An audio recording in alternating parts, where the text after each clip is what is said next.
Hello అండి, నా పేరు శ్రీనివాస్. నేను మా మిస్సెస్ నిహారిక. మేము ఇది సెకండ్ డెలివరీ మా మిస్సెస్కి. మేము జూన్ నుంచి కిమ్స్ హాస్పిటల్ నాకు కొంత తెలిసిన రిలేటివ్స్ ద్వారా రిఫరెన్స్ ఇచ్చారు. త్రిపుర సుందరి మేడంకి రిఫర్ చేశారు. సో మేము అప్పటి నుంచి మేడంకి రెగ్యులర్గా ఎవ్రీ మంత్ విజిట్ అవుతుంది. అండ్ వాళ్ళు రిసీవ్ చేసుకునే విధానం కానీ మెడికల్ ట్రీట్మెంట్ కానీ చూపెట్టడం అని చాలా బాగా ఉంది.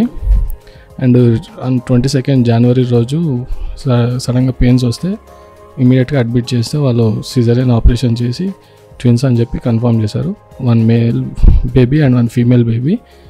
అప్పటి నుంచి కూడా ఆపరేషన్ చేయడం కానీ వాళ్ళు తీసుకున్న మెడికేషన్, ఫుడ్, డైట్ అన్నీ చాలా బాగున్నాయి ఇక్కడ కిమ్స్ హాస్పిటల్లో.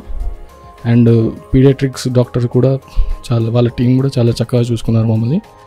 బేబీస్కి కూడా ఎలా కేర్ తీసుకోవాలి, ఎలా ఏం చేయాలి అనేది, ఫీడింగ్ ఎలా ఇవ్వాలని డాక్టర్ లాక్టీషియన్స్ వాళ్ళు కూడా ఎక్స్ప్లెయిన్ చేసే విధానం కానీ వాళ్ళు చూపెట్టే ప్రొసీజర్, మెడికేషన్స్ అన్నీ చాలా బాగున్నాయి. కిమ్స్ హాస్పిటల్ సర్వీస్ ఎక్సలెంట్ ఉందండి. వాళ్ళు ఇచ్చే మెడికేషన్ కానీ కేర్ ఒక సొంత ఫ్యామిలీ మెంబర్స్ లెక్క ఎలా ట్రీట్ చేస్తారో వాళ్ళు అలా ట్రీట్ చేశారు. So thanks for the KIMS hospital and for a successful delivery.